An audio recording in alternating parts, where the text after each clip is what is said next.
たぎる季節がやってきたわ。青い海、白い雲、たけだけしいオスども、すべてわらわのものじゃ。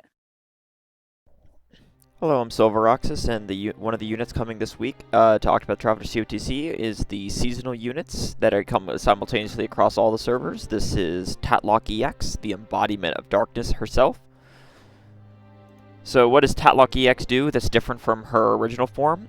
Besides the fact that she's actually not a champion of memories and she's a seasonal this time, she is a thief instead of a dancer, which is kind of, funny because Bargello is a dancer instead of a thief.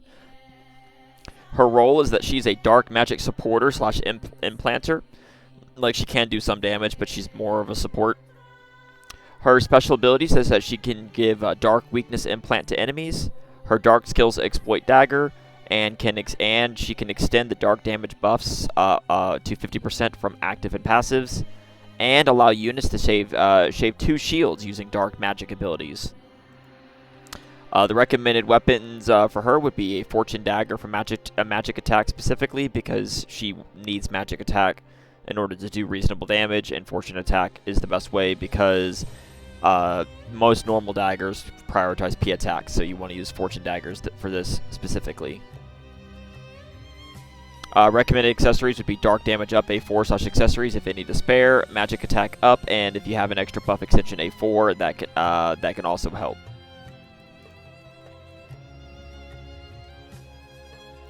So for her passive skills, her first passive is that upon switching to the back row, all front row allies gain a buff to shave double shields with darkness magic attacks for 2 turns. This will also work with Ren UEX's forced row swapping as well, so you can stack that buff up really quick.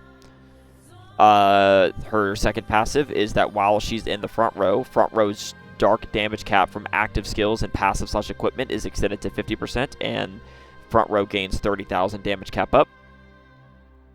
And then her TP passive is she gives herself 15% magic attack and dark damage up, and gain the ability to crit with magic.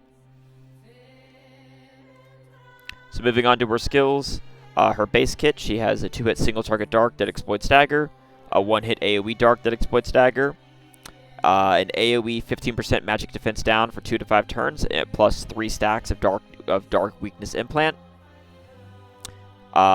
She has a 3-hit random target dark that exploits dagger that inflicts 15% dark resistance down for 2 turns per hit.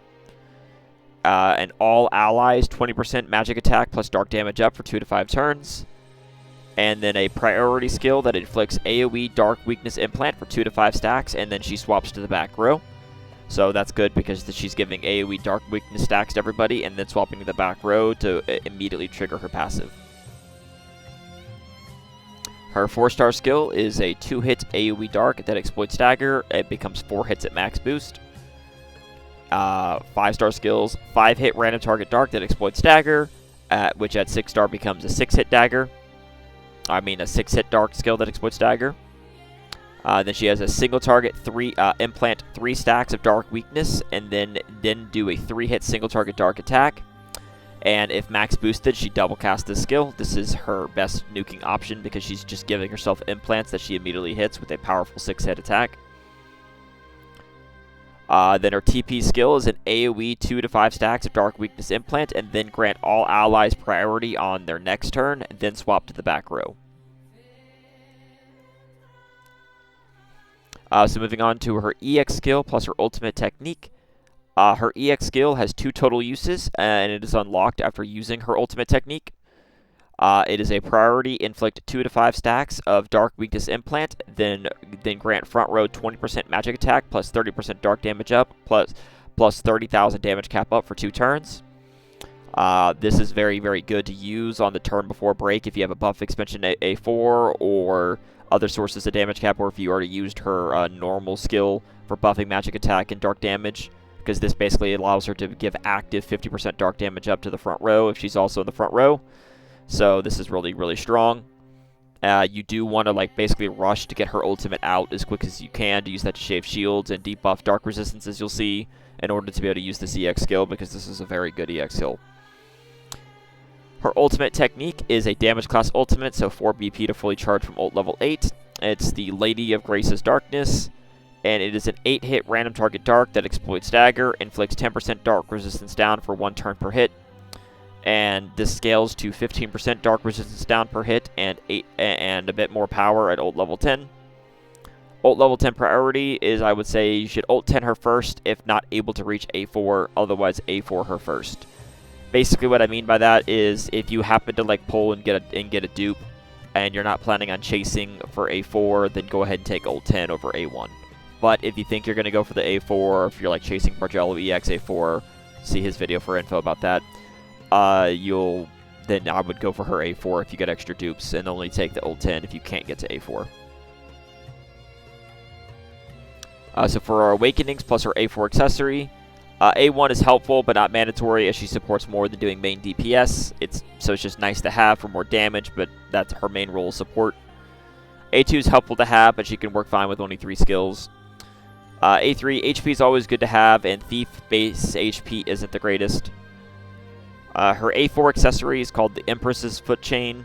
It grants a full 140 magic attack, and it grants 20% dark damage up, which is very rare. Dark damage up is a very uncommon thing to see on A4s.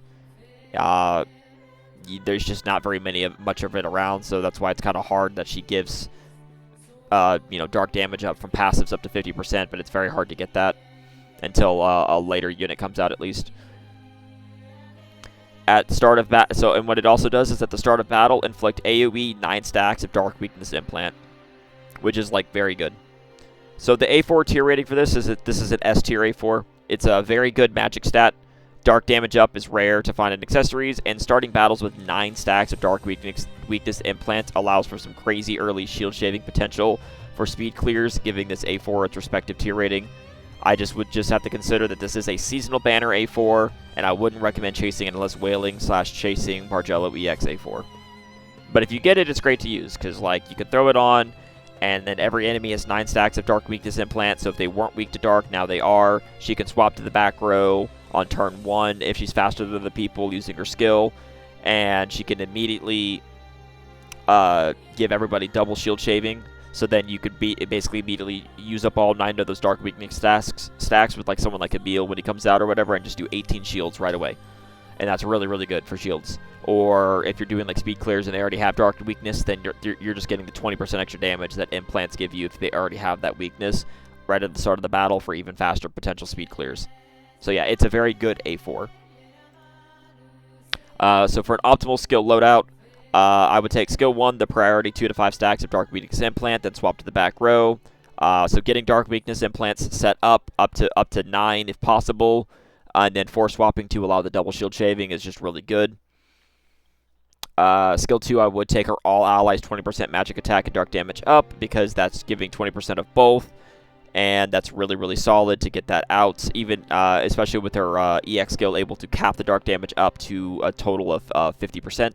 And the magic attack will still cap at 30%, but then the turn duration extends.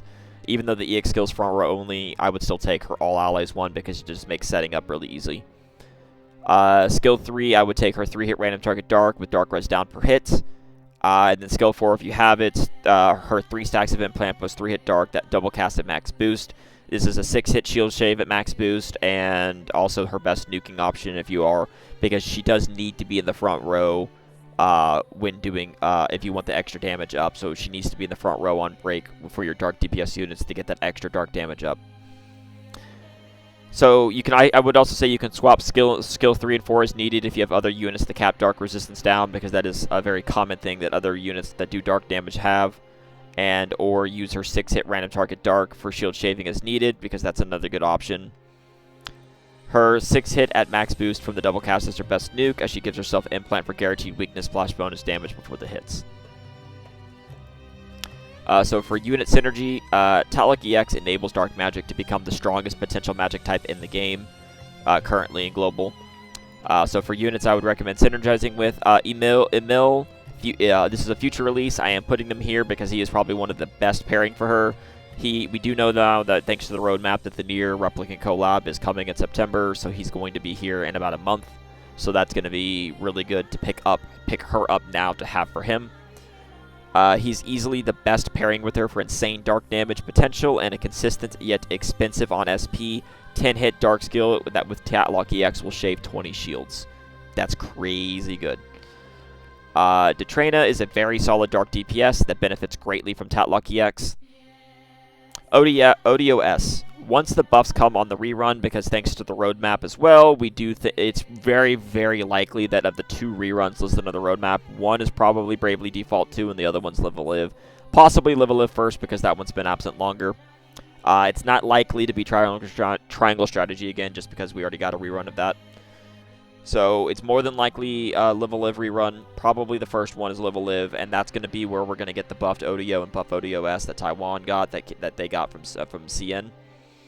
And the buffs for ODOS, you can read it on the spreadsheet, is they made, and I will do a re-review when the Live a Live releases on the buffed units, by the way. I will be making videos for them because they completely changed the units. It's crazy. The buffs made him a much better dark DPS and support unit as well, as he gives passive dark damage to the front row and gains an all allies regen skill, so he can be your healer and extra support and buffer and sub DPS all in one for darkness. It's really, really crazy. Like, he used to never use this unit ever because he was bad, and now, like, for dark teams with Tatloch EX, you want him there at every time because you could literally drop for, like, you could drop Primrose and, like, Shauna and stuff, potentially, just to take ODOS as your regen caster now. It's crazy. Nina Lana is kind of a power crept dark DPS, but as a scholar has the 3-hit dark res down skill, another decent damage, along with self 30% dark damage that Tatloch can extend to reach 50%, so even though she doesn't have the highest hit count, she will be able to slam cap rather easily with all her hits. Renew EX. Post buffs with her all elemental damage up buffing skill plus ultimate can now support dark magic teams too. So you'll definitely want her along for the ride for her ultimate to use on your best dark DPS and for other options as well because she buffs magic very, very easily. And then for Dark Maiden, I have to put this as a future unit. This is probably not coming till next year. But she is a extremely solid pairing, as with her passives, she can give passive 30% dark damage up to all allies for 9 turns after she kills and revives them. Just if that confuses you, don't worry, it'll be fully explained when a video for her is made in the future. Just that is a thing that they do. She does solid dark damage and can grant your dark damage dealers the ability to exploit all other elements with their skills. So, yes, she just makes dark teams even crazier, and with Tatloch EX gives that missing dark damage up that's kind of hard to get. And then, you know, Shauna and Primrose EX for regen is great if you're not using ODOS for that, or if you, like, don't have ODOS, you could use them now until you get ODOS on the rerun, or if you just don't pull the rerun. Either way, you still need a regen caster, so that's why it's always a good option. And Primrose is more for a more offensive base because for ultimate, and then Shauna is more for defensive base. Alright, so whether you should pull or not to pull, plus the rating. Up until very recently in JP, dark damage was the best magic type in the game. Now it's currently ice, but we don't really know how long that'll last. Either way, magic has always been behind physical, but NetEase has actually been consistently doing some very good buffs towards magic, making magic better. So now it's actually feasible to somewhat invest into it, and Tatloch EX makes dark damage very good now, and even more so once other units release in the near future, mainly Emil. Just remember, as she is a seasonal unit, you have to get her now or wait until next year if you're interested in this. Also, Tatloch EX gives access to buying Mafa from the Pet Shard Exchange for 6k shards, just like normal Tatloch does. So if you didn't get normal Tatloch but you wanted the Mafa pet, you can get EX Tatloch and now you have access to Mafa. It's an amazing stats pet if you have extra shards. It's not the super highest priority to get over some of the other pets, but if you have the extra shards to get, I mean, it's a great sub DPS pet because of the higher base stats than most other pets have. Anyway, as always, please pull on your way to have fun. Pull advice is just that, it's advice. Anyway, free to play, I'd skip unless you're well over 15k rubies. Magic still isn't beating physical currently. A0 is plenty if you do pull. Mainly only pull on this if you're also planning on definitely pulling on Nier still because you want to get Emil to go with Tatloch EX. If you don't get Tatloch EX, then Emil's not going to be as good. But if you get Tatloch EX, then Emil just got a lot better for you. Low spinner passes, I would recommend A0. You probably have some rubies. I try to get her. She's great. If you like magic, that is. You can skip still. Dolphin, A0 is plenty, or however many you get if you're chasing Barjalo EX A4, because I do know some Dolphins may go for that because it's crazy. Whale, A4 ult 10. Since Nier was delayed, you can't do as much with her yet, but she's an investment for the future, and you can still do some crazy things with her now. So for overall rating as a DPS, I'd still give her an A tier DPS. That 6 hit isn't bad. Her support is, for Dark alone, her support is SS tier. It's just really, really good support. Top of the line for Dark Magic. No healing or tank abilities. Overall tier, I'd give her just a solid S tier. Not a must pull, but a very good unit in her own right, and she fulfills her role exceedingly well. Alright, but that's all we have to say about Tatloch EX. Please let me know in the comments below if you plan on pulling or how lucky you managed to get if you did pull. I will be pulling for the Tatloch EX and Bargel EX on my stream on Thursday. So if anyone's interested, please consider checking that out. Otherwise, I'll post my pull video afterwards. Please let me know if there's anything else you'd like to see about Octopath Traveler COTC or Octopath Traveler 0 in the future. Otherwise, please like, follow, and subscribe for more content to come. And I hope you have a wonderful rest of your day. See ya.